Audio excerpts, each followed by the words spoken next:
Shalom,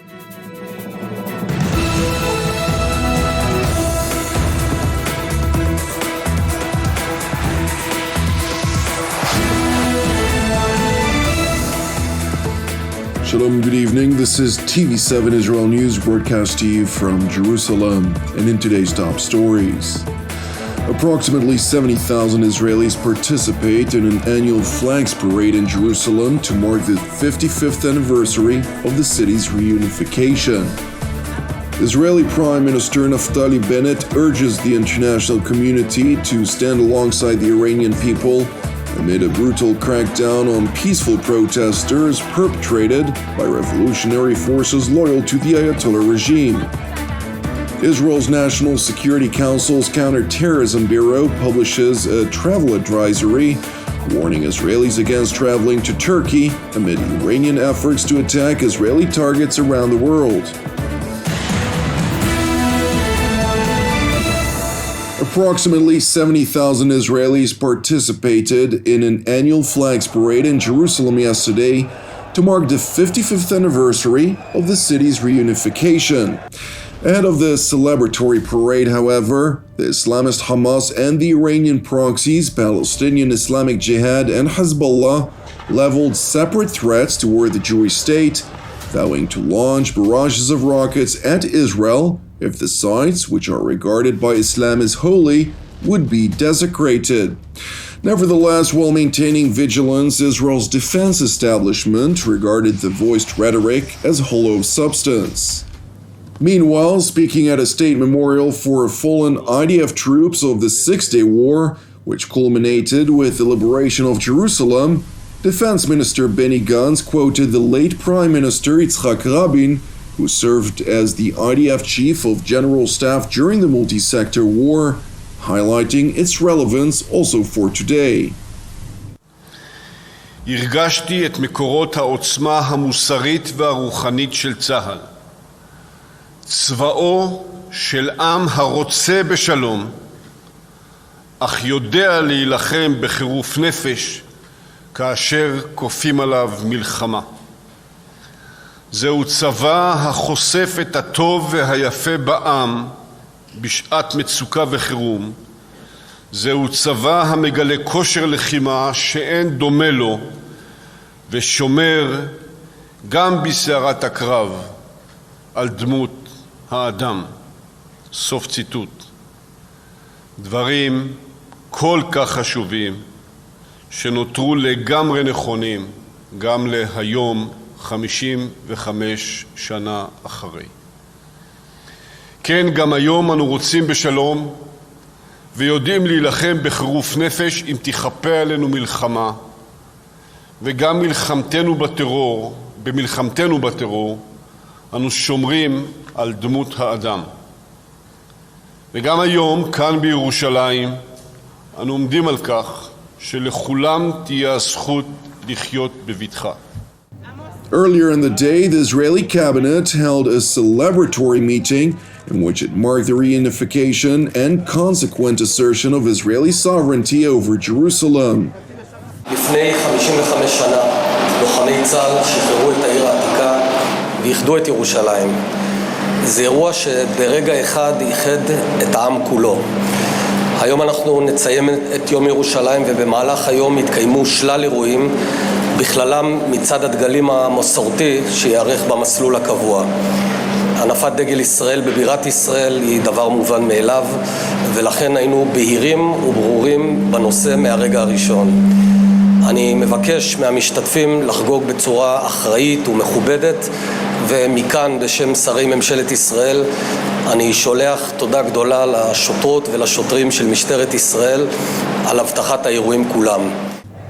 While the vast majority of those participating in the flags parade did so peacefully, regrettably, clashes erupted in a number of flashpoints which police sources said were instigated by Islamist activists and two radical Jewish organizations, namely Lehava and La Familia. As a result, 13 people were lightly injured and material damage was caused.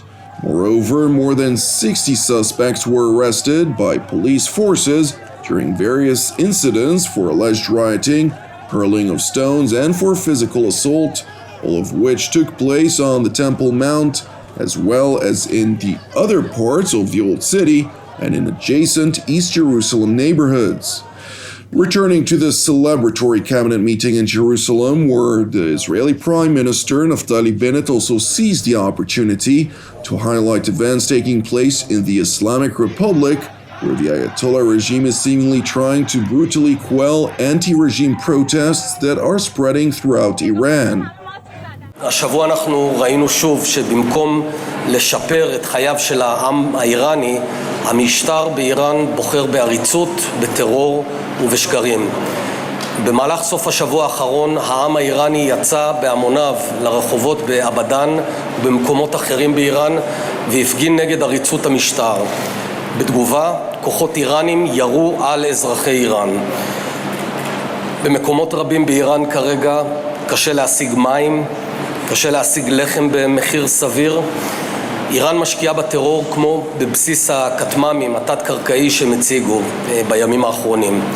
איראן גם משקיעה בשקרים כמו הטעיה השיטתית שלה את סבא על מנת לברוח מביקורת הארגון כפי שנחשף השבוע. המשטר האיראני מבוסס על עריצות, על טרור ועל שקרים.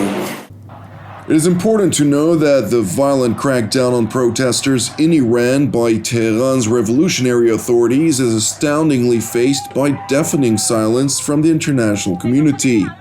Separately, while Iranian civilians are once again faced with violent methods of oppression, Israel has published a travel advisory warning its own citizens against traveling to Turkey. In a statement by the National Security Council Counterterrorism Bureau, quote, "For several weeks, especially since Iran has accused Israel of bearing responsibility for the death of an RGC officer last week, there is increasing concern in the security establishment regarding Iranian efforts to attack Israeli targets around the world. Therefore, the National Security Council and the security establishment underscore the travel warning to Turkey and reiterate that it is a country that currently has a high level of risk for Israelis. Moreover, according to the security establishment, the warning stems from a tangible threat to Israelis in Turkey. There is also a higher threat level in additional countries bordering Iran. Therefore, Israeli citizens should be alert and take care to show all due caution regarding travel to any of these countries." And while Israeli citizens are being urged to exercise extreme caution, the Israeli Defense Forces continue to prepare for an all-out war as part of the Chariots of Fire exercise. Upon conclusion of the third 3 weeks of the multi-sector exercise, the IDF highlighted the unique aspect of this wide-scale exercise, which includes a string of unprecedented methodologies that are being implemented. בשלושה שבועות האחרונים האוגדה עסקה בתרחישים שונים, תרחישי חירום, בעיקר לזירה הצפונית, עם אתגר משמעותי ביותר שבמרכזו התמרון. התמרון הוא כלי משמעותי, חשוב, שבמהלכו אנחנו נבחנים קודם כל ביכולת שלנו להשיג את המשימות בזמנים שמוקצבים לנו בתוכניות, תוך הפגנת שיטות חדשות, יחד עם מודיעין צמוד כוח, יחד עם הפעלת אוויר משמעותית ביותר על ידי הכוחות הלוחמים. Colonel L, head of the IDF's Field Intelligence Department, explains more on the newly integrated methodology, which includes a unique lifetime intelligence update for the IDF's operational forces on the front lines and beyond, effectively granting them the capacity to anticipate any enemy movements prior, during, and following hostile engagements. מחלקת מודיעין השדה, בשיתוף כלל יחידות אגף המודיעין, זרוע היבשה וזרועות נוספות, פועלת במהלך השנה האחרונה להנגשת כלל הידע הקיים במפעל המידע באמן לקצה המבצעי. בתוך כך הובלנו מספר פרויקטים משמעותיים. הראשון, הקמת מרכז התמרון וההגנה, מרכז אמני, המאגד בתוכו את כלל נציגי יחידות ומערכי אגף המודיעין, אשר תפקידו לאבד את המידע הקיים במפעל המידע האמני, בהתאם לצי"ח, לשאלות המגיעות מהחטיבות והאוגדות השונות, ולהנגישו לקצה המבצעי. זהו מרכז ייחודי וראשוני בסוגו אשר מתורגל במהלך התרגיל הנוכחי.